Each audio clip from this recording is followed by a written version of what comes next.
आपने देखा किस्मत कनेक्शन। अब चलिए आपको दिखाते हैं संजय सिन्हा की एक और कहानी। आपको अक्सर दादा दादी मम्मी पापा ने रिश्तों के बारे में जरूर बताया होगा, लेकिन संजय सिन्हा की आज की कहानी में एक हंस आपको बताएगा रिश्तों की अहमियत के बारे में।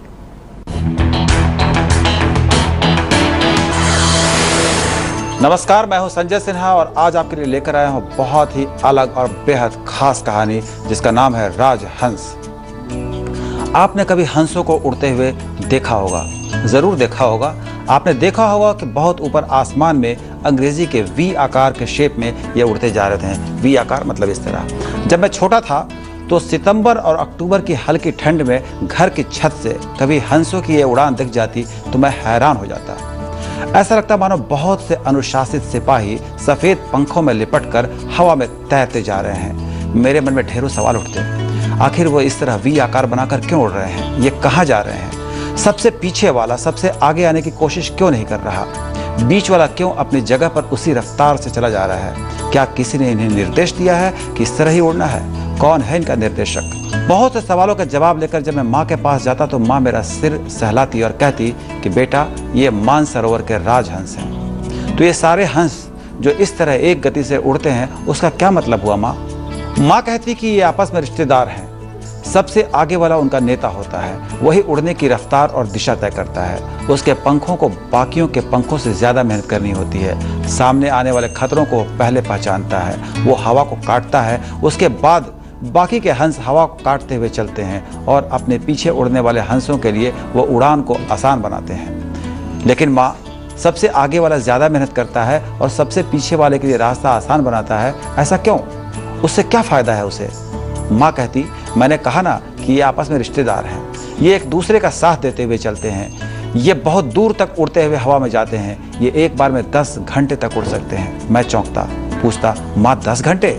माँ कहती, हाँ बेटा, कई बार तो उससे भी ज्यादा। इनमें सबसे आगे वाला हंस सबसे अधिक मेहनत करता है। फिर जब वो थकने लगता है तो सबसे पीछे वाला उसकी जगह लेने के लिए पहुंच जाता है। ऐसे ही सारे हंस अपनी अपनी जगह उड़ते हुए बदलते चले जाते हैं। मैंने बताया ना, सबसे आगे वाला नेता होता है और वो दूसरे हंसों के लिए उड़ान को आसान बनाता हुआ अपने पंखों से हवा को काटता हुआ चलता है। पीछे वाले को कम मेहनत करनी होती है, उसके पीछे वाले को और कम। इस तरह ये बीच हवा में ही सुस्ताते हुए एक दूसरे का साथ देते हुए हजारों मील का सफर तय कर लेते हैं। माँ फिर मुझे हंसों की ढेर सारी कहानियां सुनाती, बताती कि हंस मोती खाते हैं, हंस दूध और पानी में फर्क पहचानते हैं। माँ बताती कि एक बार एक शिकारी ने किसी हंस को मार दिया तो कैसे सिद्धार्थ ने उसे बचा लिया। शिकारी ने सिद्धार्थ से जब अपना शिकार मांगा तो कैसे सिद्धार्थ ने उसे समझाया कि मारने वाले से बचाने वाले का हक ज्यादा होता है। और फिर मैं उन हंसों के साथ उड़ने लगता। मैं बहुत दूर तक उड़ता हुआ चला जाता। मेरे पंख तब कमजोर थे, लेकिन मुझसे आगे वाला हंस मेरे लिए उड़ान को और आसान बनाता हुआ चलता।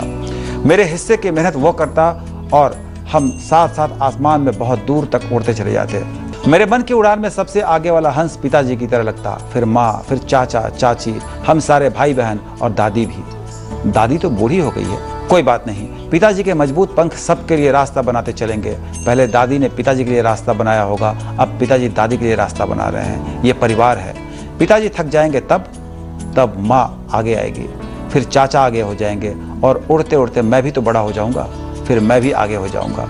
मैं पिताजी से कहूँगा कि आप आराम कीजिए, मेरे पंख सबके पंखों को आराम देंगे। मेरे पंख सबको साथ लेकर उड़ेंगे। जब मैं बड़ा हो जाऊंगा तो सबको हंसों के बारे में बताऊंगा कि आदमी भी चाहे तो ऐसे साथ साथ बहुत दूर तक उड़ सकता है। एक दिन मैं बड़ा हो गया, बहुत कोशिश की, लेकिन आदमी ऐसा कहाँ होता है। वो एक बार आगे हो जाता है तो सिर्फ अपने लिए सोचने लगता है। उसे पीछे चलने वालों की चिंता नहीं रहती। कई बार पीछे चलने वाले भी आगे निकलने की होड़ में उस अनुशासन को तोड़ देते हैं।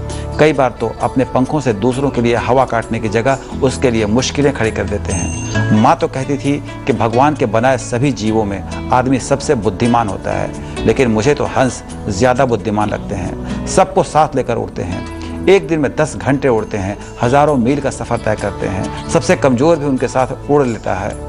आदमी ऐसा कहाँ करता है? अब माँ नहीं है, होती तो पूछता, माँ, इन हंसों को रिश्तों का पाठ किसने पढ़ाया? आज की कहानी इतनी ही। अगली कहानी लेकर फिर आऊंगा। तब तक के लिए मुझे विदा दीजिए। धन्यवाद।